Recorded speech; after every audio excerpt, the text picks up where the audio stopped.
All right. So in the previous video, we were looking at concept of assurance, which is chapter 1 of the syllabus. So we actually looked at the topic list of the whole chapter.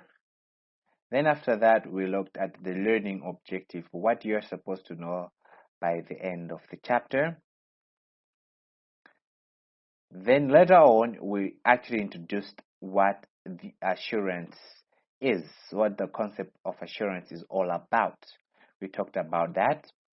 Then we talked about the concept of assurance engagement, right? We actually looked at the definition. From the definition, we actually looked at the elements of an assurance engagement, right? Thereafter, we actually looked at what are the characteristics that a subject matter must have. We later looked at the objective and the nature of assurance engagement. Then we finally finished up by looking at the international framework for the accountant's profession, where we looked at IFAC, which is basically the biggest accountants board or a representative board of all accountants profession worldwide. We also appreciated that under the IFAC, it has a number of bodies that actually focus on different areas, like the International Accounting Standard Board, focusing on producing accounting standards, and the International Audit and Assurance Standard Board focuses on producing accounting audit and assurance standards. And we also looked at the International Public Sector Accounting Standard Board, which actually focuses on issuing international public sector accounting standards. We also looked at the International Accounting Education Standard Board, which basically gives guidance to examining body on the minimum expected accountant's competency for their members. And lastly, we looked at the last body, which actually is the International Ethics Standard Board, which actually issues a code of ethics, or in other words, how accountant should actually present themselves. Now we will look at the types of assurance engagement. Generally, there are two types of assurance engagement. The first one is an assertion-based engagement.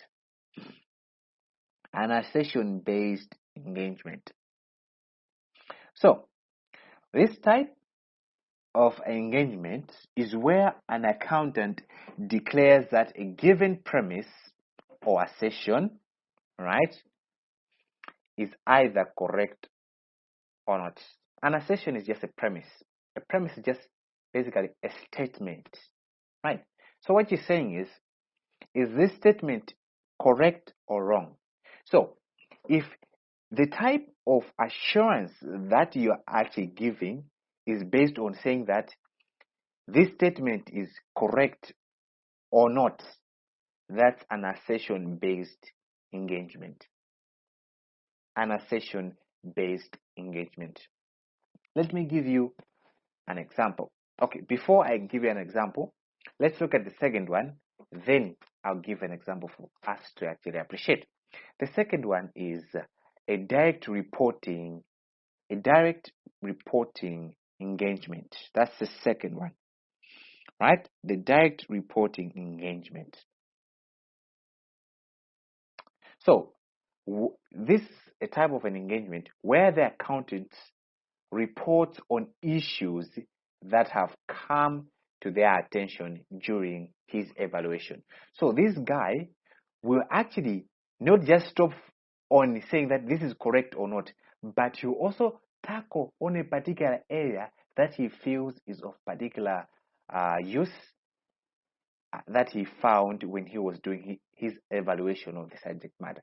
So whenever he's actually tackling a particular matter, right, that he has actually come across, then that one is called direct reporting engagement, right? So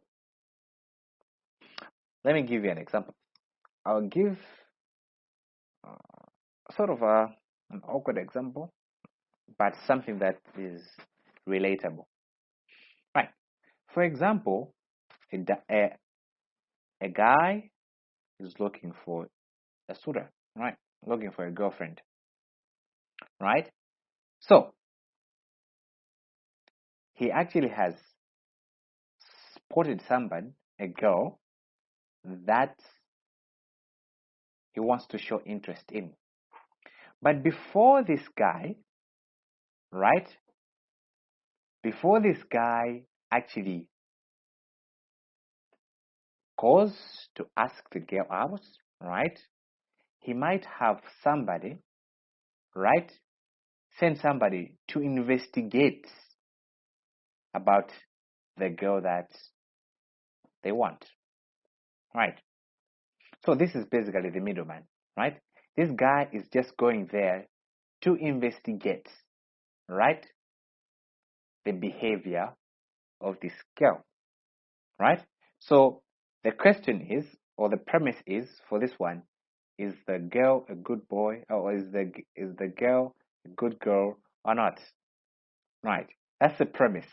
This is what this guy wants to know, right? Is he a good girl or not? So if this guy goes and does his evaluation or investigation, goes to the person, right, and says the girl is a good girl, or the girl is not a good girl, then that one is an assertion based, right? Where the person says it it is correct or not. Your promise is correct or not. That's all. Nothing else. That's an assertion based, right? It is correct or not. Nothing further.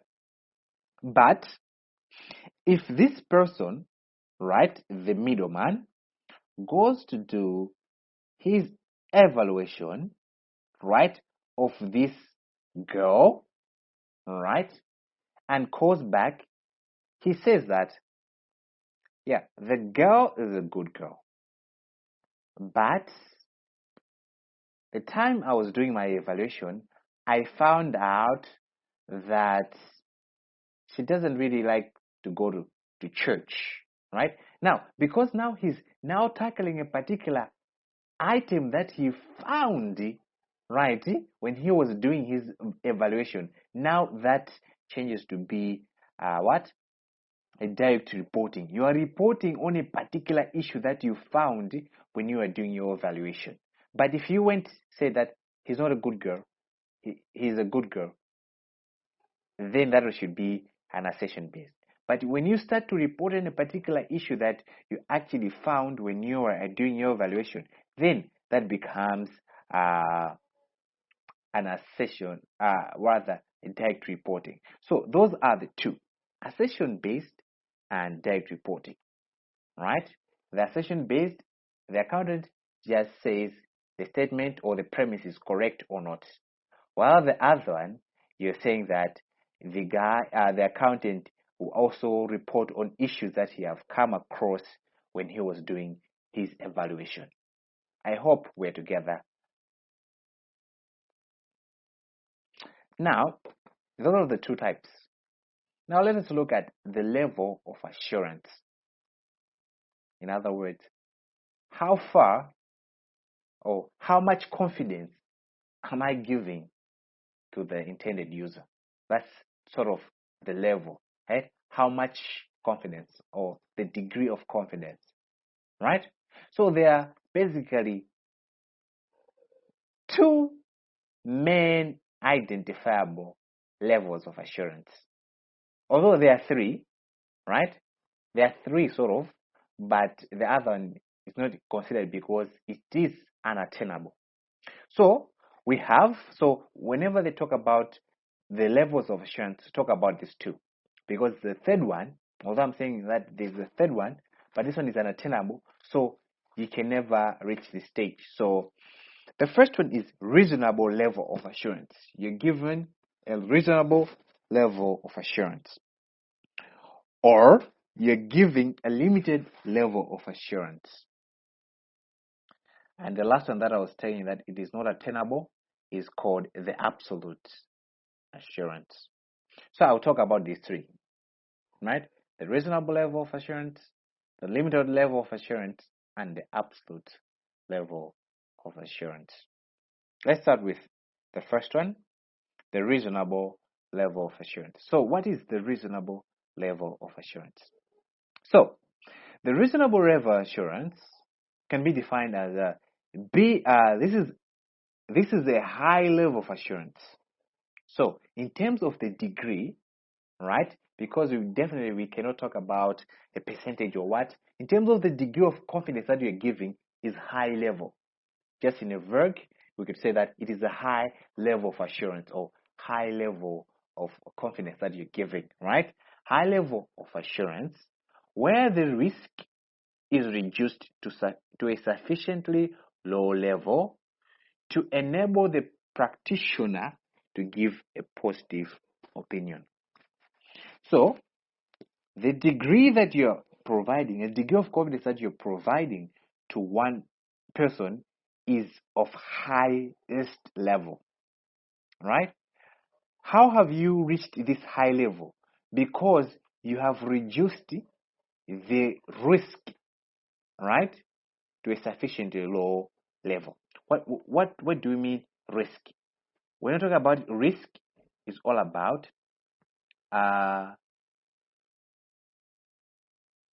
is where there's a possibility that you can give a wrong opinion or wrong conclusion. So, if you can reduce your risk of providing a wrong conclusion, right, to a sufficiently low, right, you can give a high level of assurance. So, because you have actually provided a high level of assurance, as a practitioner, you are able to give a positive opinion. Right. So let's look at an example. When it comes to audit, right? The audit, when you talk about audit, right? The external audit, right? We say that the practitioner will give a what? A reasonable level of assurance, right? And a conclusion that he will make will be like this in a positive manner, right?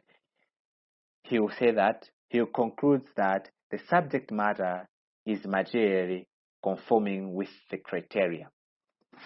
It's in a positive manner. Because we're not talking about a positive manner, right? For example, when you say that this is a positive statement, right? For example, you are saying that a positive statement, I'll show you what a negative statement and a positive statement are, but they're saying the same thing, right? I don't like you. I don't like you. Okay, let me do one which is positive, right? Let me just say that I love you. This is basically a positive statement. But one can say the same thing, but in a negative way, right? A negative statement could be, I don't. The moment you start to put don't, right, it's more in a negative way, right? I don't hate you. Or in other words, what you're saying is the positive, you're giving it because you have more assurance in whatever you're talking about. You have more assurance. Because if I say that I love you, right, it's strong. You can feel it that what I'm saying is I love you, right? But when I say I don't hate you, right, there's less of that confidence in the statement. That's basically a negative what? A negative statement. Although they might be talking about the same thing, because implying that I don't hate you might mean that they love me, right? But because this is in a negative form. So when it comes to reasonable assurance, right, it is a high level, right? A high level of assurance where risk has been reduced to a sufficiently low level. All right. So the reasonable assurance can only be given in the following circumstances. The subject matter is a responsibility of another party. So when the subject matter is the responsibility of another party, then you can provide a reasonable assurance. The subject matter is identifiable. You are able to know that this is the particular subject matter and can be subject to evidence gathering. And you are able to what? Gather evidence so that you can make your conclusion. So I want us to go back to the example that we actually had, where there's a girl, there was a guy looking for a suitor, right? And there was a friend who is actually going to investigate, right? Investigate, right? This is the guy going to investigate the whereabouts about this girl. So he actually tells this person what he feels about this girl. So this guy goes there, right? Because this girl actually associates with a lot of people. He goes to church, yeah, interacts with a lot of people. This guy was able to find information on this girl. It was easy for him to find information about this girl, right?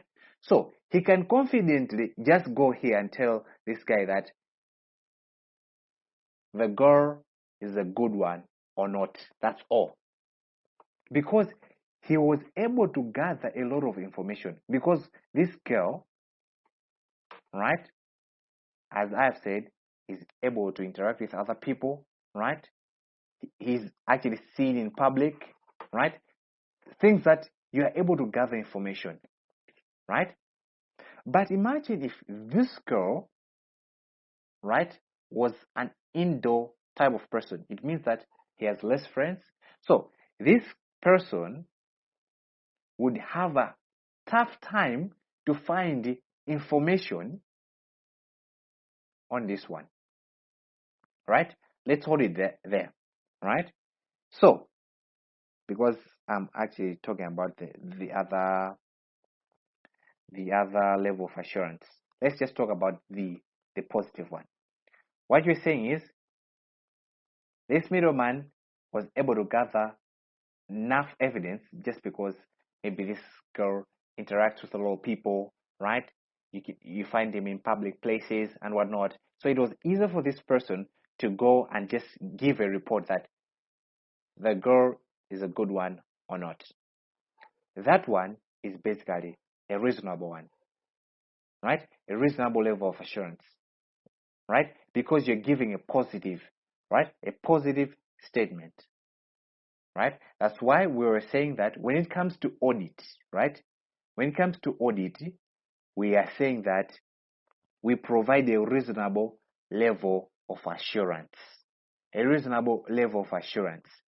And how we conclude is we say that the subject matter is material conforming with criteria. Or in another wording, we say that financial statement show true and fair view. That's all. Because you are able to gather information and make a basis of your conclusion. That's basically a reasonable level of assurance. All right? The definition is that it's a high level of assurance. You are very confident in whatever you're saying, right? Why are you confident? Because you reduced the risk, right, to a sufficiently low, right, level, enabling you to give a positive opinion, right? Now, let's look at the other one, which is a limited level of assurance. A limited level of assurance is the moderate. So we had the high, now this is relatively moderate, sort of in the middle, right?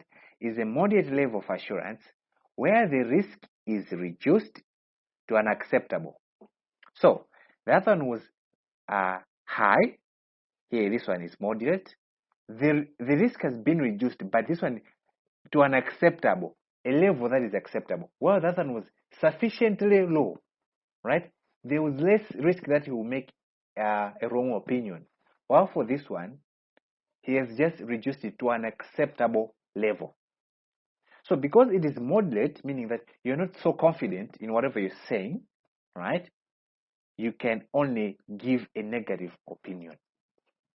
You can only give a negative opinion. All right? That is, the practitioner has no reason to believe that the subject matter does not conform with criteria. Have you seen? I told you a negative opinion will encompass the word not, right? Negative opinion or negative statement will encompass the word not, right? Does not, even when they are talking about something positive, right? Because have you seen this person? He's saying that the subject matter does not, right? Sorry, here they're saying that the practitioner has no reason to believe that the subject matter does not. In other words, he could have said that the subject matter is conforming to the criteria, but he is afraid to say that just because he has a moderate level of assurance. Why does he have a moderate level of assurance? That's the question. Going back to the same example, right?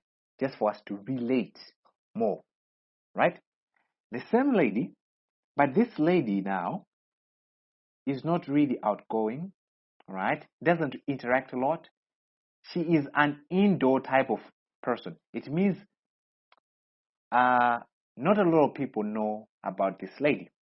So you're here, your wingman is here, your middleman, right?